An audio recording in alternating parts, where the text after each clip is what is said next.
ونستغفره ونعوذ بالله من شرور أنفسنا ومن سيئات أعمالنا من يهده الله فلا مضل له ومن يضلل فلا هادي له وأشهد أن لا إله إلا الله وأشهد أن محمدا عبده ورسوله أما بعد فأعوذ بالله من الشيطان الرجيم بسم الله الرحمن الرحيم يا أيها الذين آمنوا اتقوا الله حق تقاته ولا تموتن إلا وأنتم مسلمون يا أيها الناس اتقوا ربكم الذي خلقكم من نفس واحدة وخلق منها زوجها وبث منهما رجالا كثيرا ونساء واتقوا الله الذي تساءلون به والأرحام إن الله كان عليكم رقيبا يا أيها الذين آمنوا اتقوا الله وقولوا قولا سديدا يصلح لكم أعمالكم ويغفر لكم ذنوبكم ومن يطع الله ورسوله فقد فاز فوزا عظيما فإن خير الحديث كتاب الله وخير الهدي هدي محمد صلى الله عليه وسلم وشر الأمور محدثاتها وكل محدثة بدعة وكل بدعة ضلالة وكل ضلالة في النار فأعوذ بالله من الشيطان الرجيم ولقد خلقنا الإنسان ونعلم ما توسوس به نفسه ونحن أقرب إليه من حبل الوريد إذ يتلقى المتلقيان عن اليمين وعن الشمال قعيد ما يلفظ من قول إلا لديه رقيب عتيد وجاء السكرة الموت بالحق ذلك ما كنت منه تحيد ونفخ في الصور ذلك يوم الوعيد وجاءت كل نفس معها سائق وشهيد لقد كنت في غفلة من هذا فكشفنا عنك غطاءك فبصرك اليوم حديد وقال قرينه هذا ما لدي عتيد ألقيا في جهنم كل كفار عنيد مناع للخير معتد مريب الذي جعل مع الله إلها آخر فألقياه في العذاب الشديد قال قرينه ربنا ما أطغيته ولكن كان في ضلال بعيد قال لا تختصموا لدي وقد قدمت إليكم بالوعيد ما يبدل القول لدي وما أنا بظلام للعبيد ولا تكونوا من المشركين من الذين فرقوا دينهم شیعہ کل حزب بما لدیہم فرحون۔ ہر قسم کی تعریف بزرگی اور بڑائی اس اللہ وحدہ لا شریک کے لیے ہے جس نے اس ساری کائنات کو پیدا کیا۔ درود اور سلام ہو رحمت للعالمین خاتم النبیین محمد عربی صلی اللہ علیہ وسلم پر، جنہوں نے اپنی امت کے سامنے اسلام کی واضح تعلیمات پیش کیں۔ صحابہ اکرام رضوان اللہ علیہم اجمعین، تابعین، تابعین، تمام مؤمن مرد اور عورتوں پر اللہ کی رحمت اور اس کی سلامتی ہو، آمین۔ محترم بزرگوں، نوجوانوں، عزیز بچوں اور قابل احترام میری ماں اور بہنوں،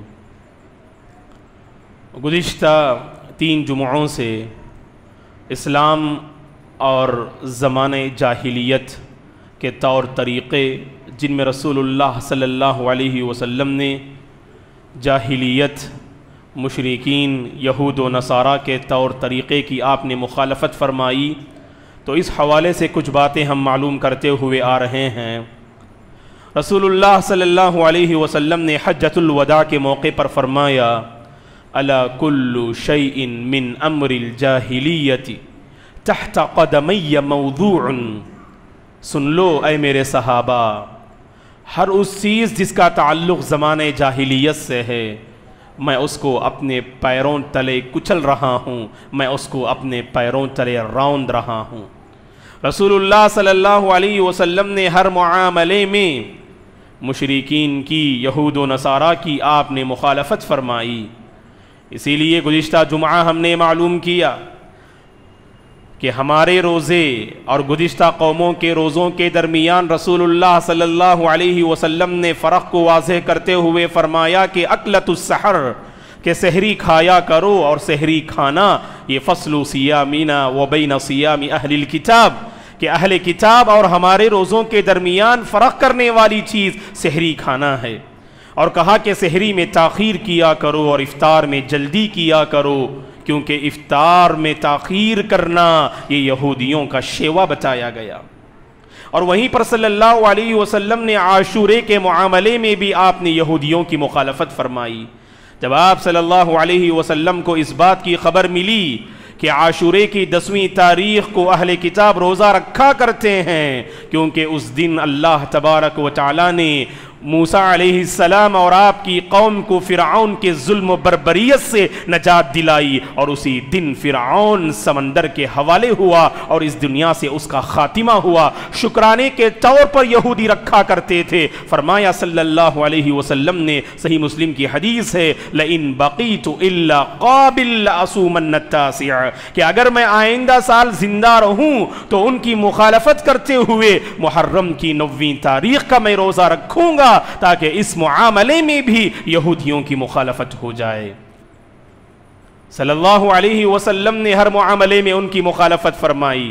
اسی لیے ہم دیکھتے ہیں کہ حج کے موقع پر مشرکین حج کے مہینوں میں عمرہ نہیں کرتے تھے، اور آپ کو یہ بات معلوم ہونی چاہیے کہ حج کی شروعات شوال سے ہو جاتی ہے، کہ شوال سے حج کا احرام باندھ سکتے ہیں آپ۔ رمضان کا مہینہ جیسے ہی ختم ہوتا ہے، جو بچے آخر میں بات کر رہے ہیں تھوڑا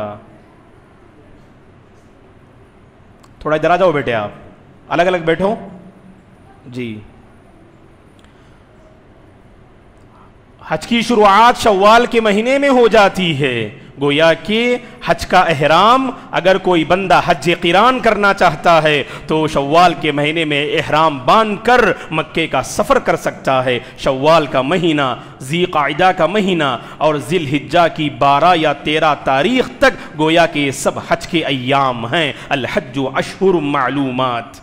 لیکن حج کے مہینوں میں مشرکین عمرہ نہیں کرتے تھے، شوال کے مہینے میں نہیں کرتے اور ذی قعدہ کے مہینے میں نہیں کرتے۔ صلی اللہ علیہ وسلم نے ان کی مخالفت کرتے ہوئے فرمایا دخلت العمرۃ فی الحج، کہ عمرہ حج میں داخل ہو چکا ہے، اور اگر کوئی بندہ شوال کے مہینے میں ذی قعدہ کے مہینے میں عمرہ کرنا چاہے تو شریعت اجازت دیتی ہے، وہ شوال اور ذی قعدہ کے مہینے میں عمرہ کر سکتا ہے۔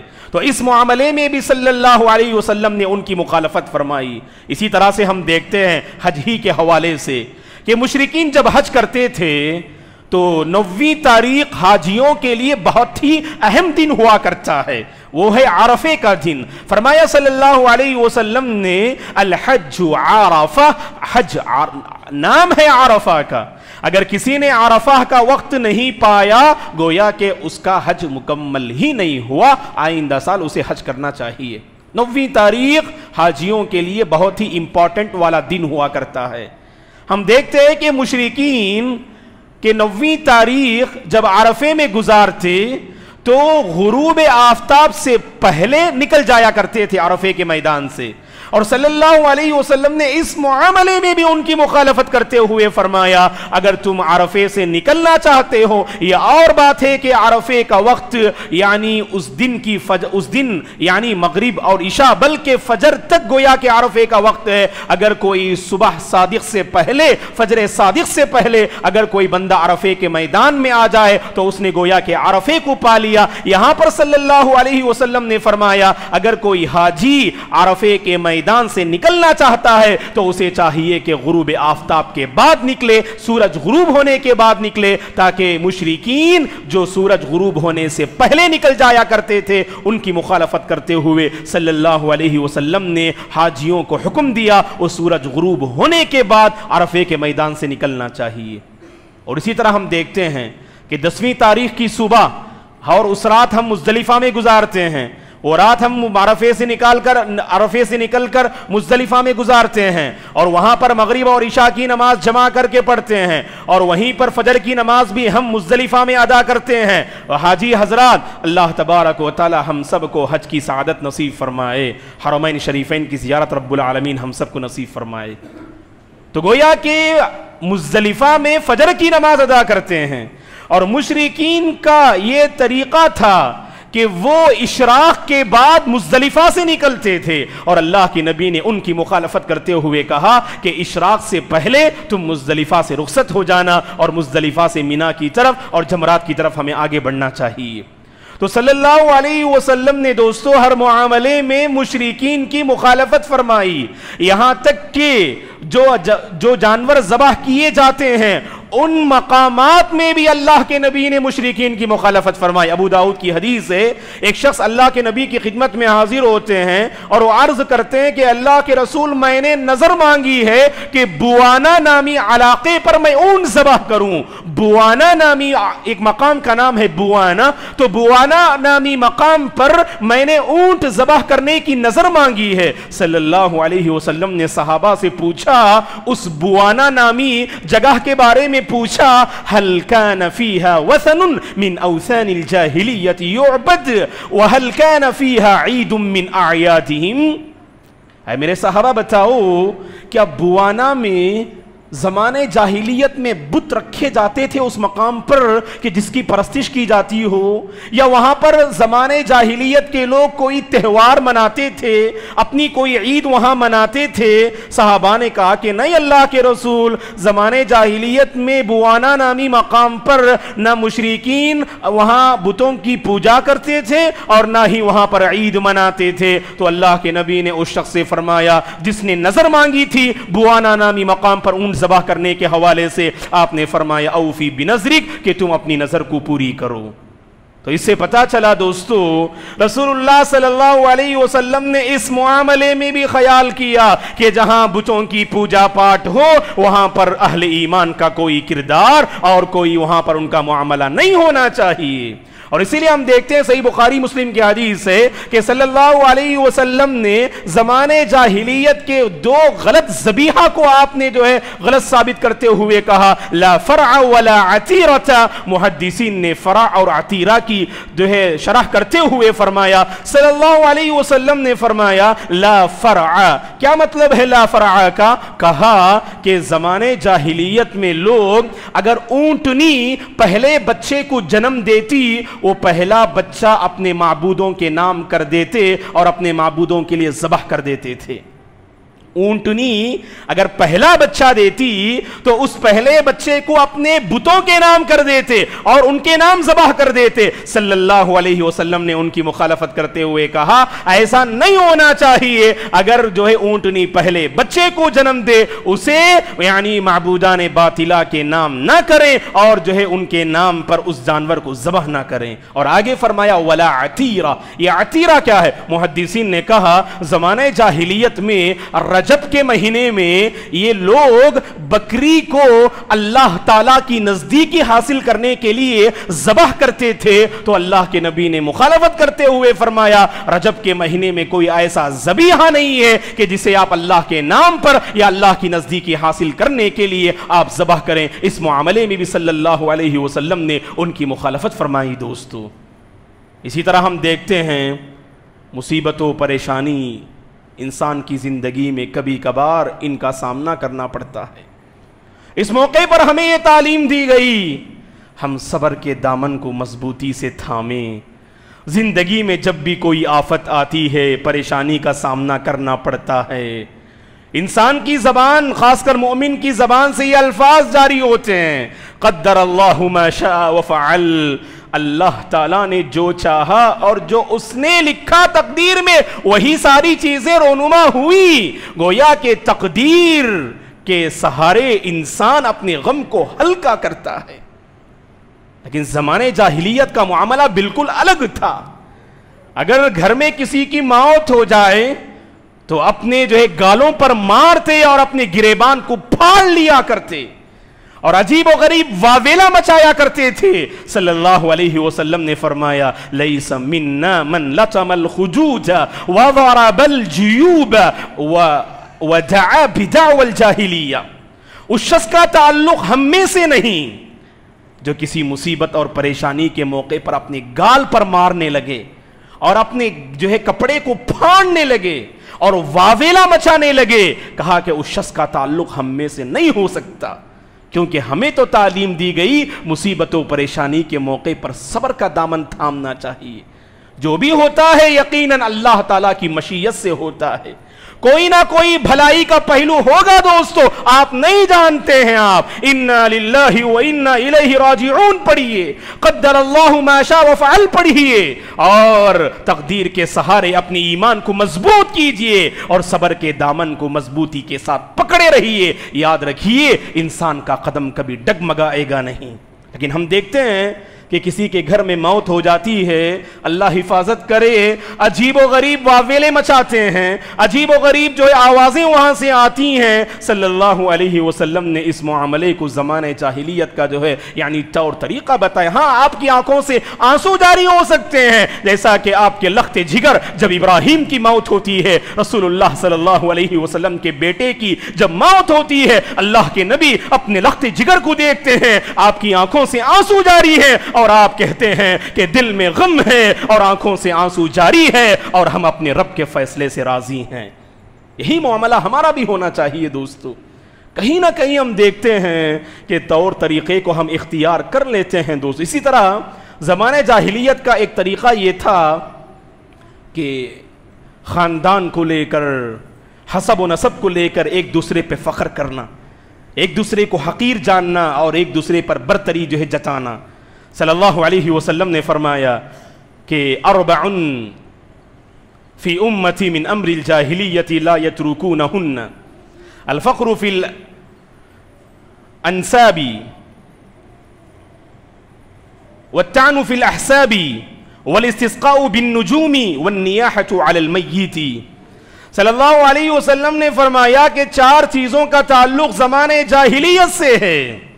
ان میں سے پہلا معاملہ اللہ کے نبی نے یہ ذکر کیا، خاندان کے مسئلے کو لے کر، حسب و نسب کے مسئلے کو لے کر ایک دوسرے پہ فخر کرنا زمانے جاہلیت کا یہ شیوا ہے. اور اسی طرح کہا کہ خاندان کو اور حسب و نسب کو لے کر ایک دوسرے پر طعن و تشنیع کرنا، برا بلا کہنا، یہ بھی کہا کہ زمانے جاہلیت سے اس کا تعلق ہے. اور آگے کہا کہ ستاروں کے ذریعے سے بارش برسائی جاتی ہے، یہ عقیدہ رکھنا، کہا کہ یہ بھی زمانے جاہلیت کا طریقہ ہے. برسانے والا تو پروردگار ہے، کسی ستارے کی وجہ سے بارش نہیں برسائی جاتی ہے. یہ تو مشرکین کا عقیدہ تھا، اللہ کے نبی نے اس کی نفی فرمائی اور اس عقیدے کو غلط ثابت کرتے ہوئے کہا کہ کسی ستارے کے ذریعے سے بارش نہیں ہوتی ہے اور ستاروں کے ذریعے سے بارش برسائی جاتی ہے. یہ عقیدہ رکھنا جاہلیت کا عقیدہ ہے. اور کہا کہ میت پر نوحہ کرنا، چیخنا، چلانا میت کے پاس بیٹھ کر، کہا کہ یہ بھی زمانے جاہلیت کا طریقہ ہے. اور اسی طرح ایک اور طریقہ دوستو، اللہ رحم کرے ہم میں سے بہت سارے لوگ اس غلط طریقے میں مبتلا ہیں، وہ ایک دوسرے کو حقیر جاننا، ایک دوسرے کی عزت کے ساتھ کھلواڑ کرنا. صلی اللہ علیہ وسلم نے فرمایا المسلم اخو المسلم لا یظلمہ ولا یخذلہ ولا یحقرہ. صحیح مسلم کی حدیث، ایک مسلمان دوسرے مسلمان کا بھائی ہے، نہ وہ اس پر ظلم کرے گا، نہ وہ اس کو رسوا کرے گا، ذلیل کرے گا، اور نہ اس کو حقیر کی نگاہ سے دیکھے گا. اور حقیر کی نگاہ سے دیکھنا یہ تو زمانے جاہلیت میں لوگوں کا ایک دوسرے کا احترام نہیں تھا، ان کے دلوں میں ایک دوسرے کی عزت نہیں کرتے تھے.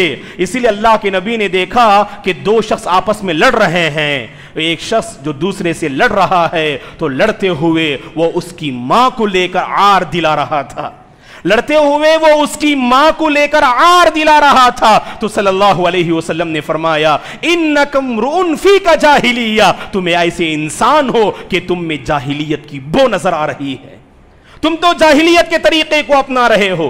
ایک دوسرے کو عار مت دلاؤ، ایک دوسرے کو شرمندہ مت کرو، ایک دوسرے کا احترام کرنا، ایک دوسرے کی ہمیں عزت کرنی چاہیے دوستو.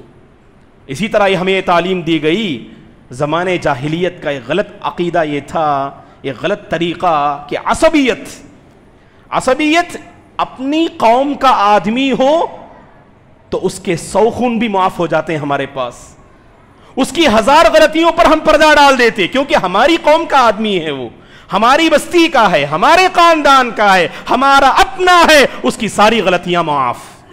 کہا کہ یہ عصبیت، اپنی قوم کے ساتھ الگ معاملہ اور دوسروں کے ساتھ الگ معاملہ۔ کہا کہ جعل الذین کفروا فی قلوبہم الحمیہ حمیۃ الجاہلیہ، یہ جو عصبیت ہے جو لوگوں کے دلوں میں، خاص کر کفار کے دلوں میں ہے، یہ تو جاہلیت کا جو ہے، یعنی جاہلیت کی عصبیت ہے یہ۔ اور قرآن میں تو سبحان اللہ، اللہ تعالیٰ نے یہ تعلیم دی، وَلَا يَجْرِمَنَّكُمْ شَنَآنُ قَوْمٍ عَلَىٰ أَلَّا تَعْدِلُوا اعْدِلُوا، کسی قوم کی دشمنی اے لوگو تمہیں اس بات پر آمادہ نہ کرے کہ تم انصاف سے کام نہ لو، بلکہ انصاف سے کام لو۔ کبھی ایسا ہوتا ہے کہ دشمن اگر وہ حق پر رہے گا، اگر وہ مظلوم رہے گا، تب بھی ہم اس کے حق میں فیصلہ نہیں کرتے ہیں کیونکہ ہمارا وہ دشمن ہے، انصاف کا معاملہ نہیں کرتے۔ قرآن مجید میں اللہ نے کہا کہ کسی قوم کی دشمنی تمہیں بے انصافی پر آمادہ نہ کرے، بلکہ انصاف سے کام لیا کرو۔ انصاف سے کام لینا یہی تو تقویٰ ہے، یہی تو اللہ تعالیٰ کی خشیت ہے۔ تو عصبیت کو کچلنا چاہیے دوستو، جہاں عصبیت ہوگی وہاں انصاف نہیں ہو سکتا، وہاں خیر نہیں ہو سکتا، اور وہی جو ہے خیر ہوگا، وہی انصاف والی بات ہوگی جہاں عصبیت کو ہم نے اپنے پیروں تلے راؤنڈ ڈالا۔ حتیٰ کہ رسول اللہ صلی اللہ علیہ وسلم نے انسان کی جو بناوٹ رب العالمین نے بنائی ہے، اس معاملے میں بھی آپ نے مشرکین کی مخالفت فرمائی۔ ہمیشہ مشرکین چاہتے تھے کہ اللہ تعالیٰ نے مردوں اور عورتیں دونوں کا الگ الگ جنس ہے۔ صلی اللہ علیہ وسلم نے فرمایا کہ اگر کوئی عورت مردوں کی مشابہت اختیار کرنا چاہے اس پر اللہ کی لعنت ہے، اگر کوئی مرد عورت کی مشابہت اختیار کرنا چاہے تو کہا کہ اس پر اللہ کی لعنت ہے۔ اور مشرکین کا یہ طریقہ تھا کہ وہ داڑھی کو نکال دیا کرتے اور مونچھوں کو بڑھایا کرتے تھے، اور صلی اللہ علیہ وسلم نے فرمایا، صحیح بخاری مسلم کی حدیث سے، خالف المشرکین وفروا اللحى واحفوا الشوارب، کہا صلی اللہ علیہ وسلم نے کہ تم مشرکین کی مخالفت کرنا، کس معاملے میں؟ داڑھی کو بڑھاؤ، داڑھی کو بڑھاؤ اللہ کے بندو، اس میں مشرکین کی مخالفت ہے۔ اگر تم داڑھی کو کاٹتے ہو، داڑھی کو نہیں بڑھاتے ہو، مشرکین کے طریقے سے تم راضی ہو۔ اور آگے کہا کہ مونچھوں کو کاٹا کرو اور داڑھی کو معاف کر دو، چھوڑ دو داڑھی کو، داڑھی پر کسی طرح کی کوئی جو ہے یعنی وہاں پر بے احتیاطی نہیں ہونی چاہیے، اور اسی میں مشرکین کی مخالفت ہے۔ اللہ تعالیٰ نے مردوں کا ایک جنس بنایا ہے، عورتوں کا ایک جنس بنایا ہے، اور دونوں جنس کی عادتیں الگ ہیں، اور یہاں پر فرمایا اگر کوئی داڑھی کو کاٹتا ہے اور مونچھوں کو بڑھاتا ہے، کہا صلی اللہ علیہ وسلم نے، اس میں مشرکین کے طریقے کو وہ اختیار کرتا ہے۔ تو کہنے کا مقصود یہ ہے دوستو کہ ہم میں سے ہر ایک کو سب سے پہلے اس پر ایمان ہونا چاہیے، اللہ نے ہمارے حق میں سب سے بہتر دین کا انتخاب فرمایا ہے۔ ہم نے اللہ سے نہیں مانگا، دین اسلام سے اللہ نے ہمیں نوازا ہے دوستو۔ اب مجھے اور آپ میں سے ہر ایک کو اس کا جائزہ لینا چاہیے کہ کس قدر ہم اس دین کو اختیار کرتے ہیں، اور ہماری زندگی میں دین کی تعلیمات کس قدر اپلائی ہو رہی ہیں، اور کس قدر ہم انہیں اختیار کر رہے ہیں۔ اور یاد رکھیے، اسلام کو اپنانے کے بعد، مسلمانوں کی صفوں میں شامل ہونے کے بعد، اگر کوئی کسی دوسروں کے طریقے کی نقالی چاہتا ہے، دوسروں کے طریقے کو اختیار کرنا چاہتا ہے، کسی فلمی اداکار کی نقالی، کسی کرکٹر کی نقالی، یا کسی بھی دوسری قوم کی نقالی اگر کرنا چاہتا ہے، ان کے طور طریقے کو اختیار کرنا چاہتا ہے، صلی اللہ علیہ وسلم نے فرمایا، صحیح بخاری کی حدیث ہے، ابغض الناس الی اللہ مبتغن فی الاسلام سنت الجاہلیہ، اللہ کے نزدیک سب سے ناپسندیدہ لوگ وہ ہیں، اللہ کے نزدیک سب سے ناپسندیدہ وہ لوگ ہیں جو اسلام میں رہ کر جاہلیت کے طریقے کو اختیار کریں اور جاہلیت کے طریقے کو پسند کریں۔ یہ ہماری سوچ نہیں ہے دوستو. ہم اپنے طریقے سے راضی رہیں, ہم اپنی تہذیب پہ فخر کریں, ہم اپنے کلچر پہ ہمیں فخر ہونا چاہیے. دوسروں کے کلچر کو اختیار کرنے میں ذرہ برابر بھی ہم یقیناً آگے نہیں بڑھنا چاہیے. ہم دیکھتے ہیں آج نوجوان کی ایک بڑی تعداد ایسی ہے جو ویسٹرن کلچر سے بہت جلد متاثر ہو جاتی ہے. نئی تہذیب کے انڈے ہیں یہ گندے, بہت جلد جو ہے یعنی مغربی تہذیب اور ویسٹرن کلچر کو اختیار کر لیتے ہیں. ایسی صورت میں آگے بڑھیں, ہمارے نبی کی سنت کو معلوم کیجئے, ہمارے نبی کی زندگی کو معلوم کیجئے, اسلام کی تعلیمات کو معلوم کیجئے. اس کے بعد دیکھیے, سب سے پہلے دوستو ہمارے دلوں میں قدر نہیں ہے اسلام کی, رسول اللہ صلی اللہ علیہ وسلم کی صحیح معنی میں قدر نہیں ہے. اسلام سے, رسول اللہ صلی اللہ علیہ وسلم سے, دین سے اور اللہ سے محبت کا تقاضا یہ ہے ہر معاملے میں ہم دین کی ہر تعلیم کو اختیار کرنے والے بن جائیں اور بالکل خوش دلی سے ہم اختیار کرنا چاہیے. دعا ہے کہ پروردگار ہم سب کو زمانہ جاہلیت کے طور طریقے سے ہم سب کی حفاظت فرمائے, اسلامی تعلیمات کو اختیار کرنے کی رب العالمین توفیق عطا فرمائے. رسول اللہ صلی اللہ علیہ وسلم کی سنتوں کو اپنانے اور اپنی زندگی پیارے حبیب صلی اللہ علیہ وسلم کی حیات طیبہ اور سیرت رسول صلی اللہ علیہ وسلم کے مطابق بسر کرنے کی اللہ توفیق عطا فرمائے. جب تک اللہ اس دنیا میں ہمیں باقی رکھے, اس کی تہذیب پہ باقی رکھے, اسلامی تہذیب اور اسلامی کلچر پر باقی رکھے. جب ہمارا خاتمہ ہو اللہ اسلامی کلچر پر ہمارا خاتمہ نصیب فرمائے. آمین. اقول قولی ھذا واستغفر اللہ لی ولکم ولسائر المسلمین من کل ذنب فاستغفروه انه الغفور الرحیم. إن الحمد لله نحمده ونستعينه ونستغفره ونعوذ بالله من شرور أنفسنا ومن سيئات أعمالنا من يهده الله فلا مضل له ومن يضلل فلا هادي له وأشهد أن لا إله إلا الله وأشهد أن محمدا عبده ورسوله. أما بعد فأعوذ بالله من الشيطان الرجيم. إن الله وملائكته يصلون على النبي يا أيها الذين آمنوا صلوا عليه وسلموا تسليما.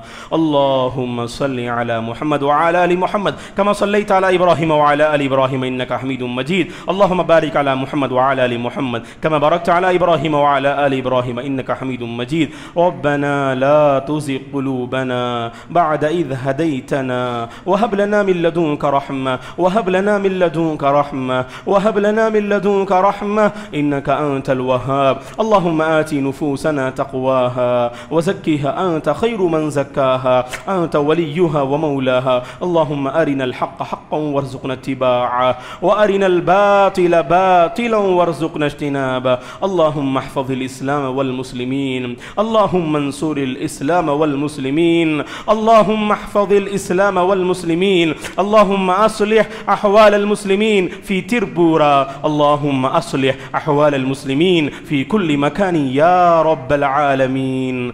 اللهم إنا نسألك علما نافعا ورزقا طيبا وشفاء من كل داء وعملا متقبلا.